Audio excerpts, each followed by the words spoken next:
Asante sana mpenzi mtazamaji wa matangazo ya Tukutane TV. Matumaini yangu kwamba wewe ni mzima wa afya unapoendelea kufuata matangazo yetu kila mara, unakuwa ni mwaminifu zaidi sana na mtu ambaye unapenda tuboreshe kazi kila mara, na ni sababu mojawapo ambayo mpaka sisi leo hii tunaendelea vile vile kutegemea pia maoni yenu, endapo mtakwenda vile vile kutuambia nini ambacho tunatakiwa kupunguza na kuongeza kwenye matangazo ya Tukutane TV.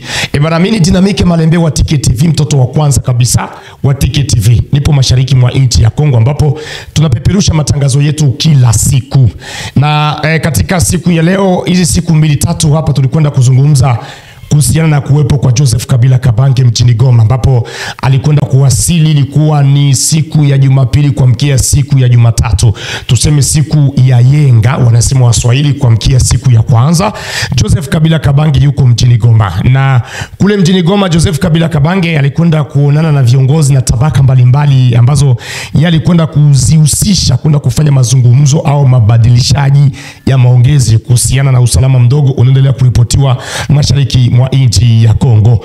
Lakini japo hivyo, Joseph Kabila Kabange anaendelea kustumiwa vile vile na viongozi mbalimbali wa nchi ya Kongo, ambao baadhi yao wanakwenda kumstumu kuwa mmoja kati ya maadui wa DRC kulingana na ripoti zao, huku wengine wakisema kwamba si mkongomani halisi, huku wengine wakisema yao wanayojua wenyewe kulingana na magazeti mbalimbali au vyombo vya habari vinavyoendelea kuripoti, na viongozi mbalimbali ambao wanaendelea kupeleka matamshi kwa kiongozi mstaafu wa zamani Joseph Kabila Kabange.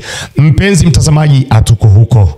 Tuko moja kwa moja huko mjini Goma, maeneo moja ambayo inaitwa Kinyogote. Kinyogote ni upande wa magharibi wa mji wa Goma, jimboni Kivu ya Kaskazini, ambako tariki 29 Mei mwaka 2025 ilikuwa ni siku ya 4.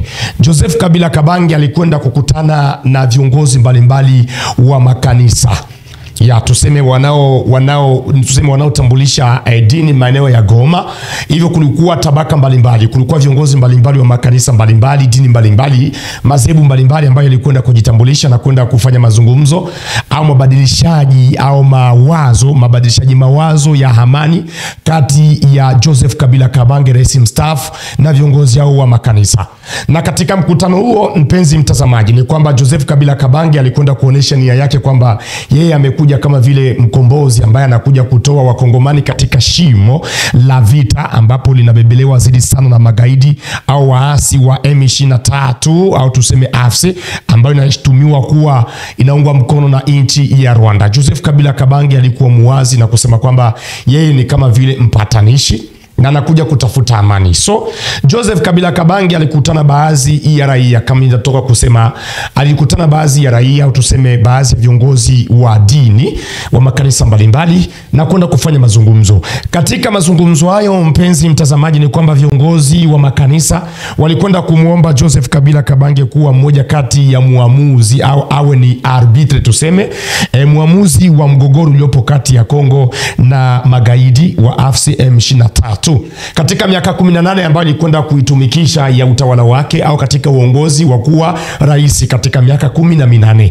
Viongozi wa makanisa mbalimbali walikwenda kumwomba Joseph Kabila Kabange kuwa mmoja kati ya waamuzi ambao atakwenda kupatanisha makundi haya mawili, serikali ya DRC na serikali ya magaidi wa AFC M23. Hivyo Joseph Kabila Kabange anaombwa kuwa msimamizi, na vile vile viongozi jambo lao la pili walikwenda kusema kwamba asiegemee upande mmoja. Ina maana asiwe upande wa magaidi na asiwe upande wa serikali ya DRC. Mpenzi mtazamaji, labda utakwenda kujiuliza kwa nini mtangazaji Dinamike Malembe alikwenda kucheka kipindi anasema kwamba viongozi wa makanisa walikwenda kumwomba rais Joseph Kabila Kabange asiwe mtegemezi au asiegemee upande mmoja. Kwa maoni yako ya haraka mpenzi mtazamaji, baada ya rais Joseph Kabila Kabange kwenda kuondolewa kinga, ina maana kwamba vyombo vyote vya usalama nchini DRC vinaruhusika kumstaki Joseph Kabila Kabange kulingana na makosa yake. Na baada ya kuvuliwa kinga, rais Joseph Kabila Kabange Kabange alikwenda kuhutubia raia wake, na baada ya kwenda kuhutubia raia alikwenda kusema katika hotuba yake kwamba atajielekeza mjini Goma, ambako atakwenda kufanya mazungumzo na raia na viongozi na tabaka mbalimbali, mashirika ya kiraia, viongozi mbalimbali wa makanisa, vile vile wami wa asili na viongozi wengine, ili kutafuta amani mashariki mwa nchi ya Kongo. Swali langu la kwanza, endapo viongozi wa makanisa walikwenda kumwambia Joseph Kabila Kabange asiegemee upande mmoja, je, jambo la kwenda kuingia mjini Goma linakwenda kukupatia picha gani, mpenzi mtazamaji? Je, ni kwamba Joseph Kabila Kabange mpaka sasa huko mjini Goma yuko ngambo ya magaidi wa M23 au yuko upande wa serikali ya Kongo? Hapo ndo kuko maswali yetu, mpenzi mtazamaji, siku ya leo tufanye uchambuzi huu. Hivyo nakwenda kuzungumzia kuhusiana na kutafuta amani. Joseph Kabila Kabange yuko mjini Goma katika suala la kutafuta amani nchini DRC, hususa mashariki mwa nchi ya Kongo, katika jimbo la Kivu ya kusini na kaskazini. Hivyo Joseph Kabila Kabange alikwenda kusimamia, awe ni mchezaji au akwende kuwa mwangalizi wa timu zote mbili, asiwe ni mmoja ambaye anaegemea sana upande wa serikali na asikwende kuegemea upande wa magaidi. So Joseph Kabila Kabange anaombwa kusimama kuwa katikati, awe muamuzi wa makundi hayo kwa kutafuta amani. Mpenzi mtazamaji, katika maswali yetu siku ya leo, kwa kutafuta amani, hebu wewe kama vile mkongomani halisi, mkongomani mzalendo uliopo nchini Kongo na nje ya DRC, unavyofikiri kwamba rais mstaafu Joseph Kabila Kabange ataleta amani, ataleta suluhisho kabisa na kupatanisha magaidi hawa waondoke mashariki mwa nchi ya Kongo na kuacha utawala huu, au kuachia rais Tshisekedi Antoine Felix kumwachia uongozi wake katika amani, baada ya kwenda kupatanisha serikali ya Kongo na serikali ya magaidi kwa mrazi? Na vile vile, mpenzi mtazamaji, unavyofikiri, je, unaamini pamoja na AFC M23 kutapatikana amani au ni tamaa ya madaraka? Kwa sababu wao walikuja kusema kwamba ni wao wakombozi ambao wamekuja kuwatoa raia wa Kongomani katika shimo la mateso. Na hivyo Corneille Nangaa alikwenda kutuma ujumbe mmoja wa habari, akakwenda kusema kwamba Goma ndio mji pekee nchini DRC ambao mateso, unyanyasaji zidi ya raia, ukatili, hotuba za kisiasa, Goma hazipo. Malalamiko zidi ya raia, mateso kwa raia wote mjini Goma hayapo. Corneille Nangaa alikwenda kuthibitisha hivyo. Na vile vile, unavyokwenda kuamini, maoni yako ni nini kuhusiana na siasa ya mpaka sasa mashariki mwa nchi ya Kongo? Mpenzi mtazamaji, usisahau, hii ni Tukutan TV.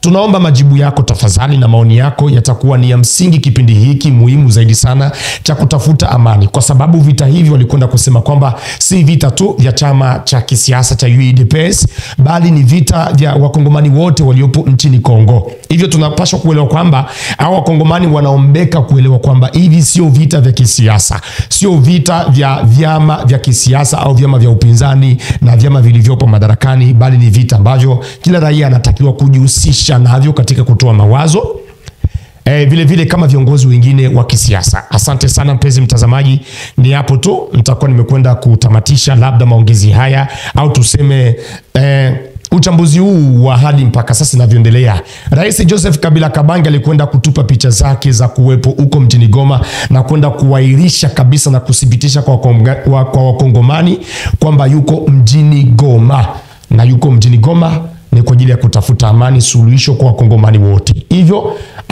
aliomba wakongomani wote wamuunge mkono na kumpa mawazo nini atafanya ili kurudisha amani tena mashariki mwa nchi ya Kongo. Bana, mimi ni Dinamike Malembe wa TKTV. Mpaka na hapa sina la ziada. Bonyeza hapo chini kwenye comment, tuambie uko wapi, unatufuata kutoka nchi gani na unaitwa nani, ukikwenda kusubscribe, kulike na kusambaza kwa wengine. Karibu.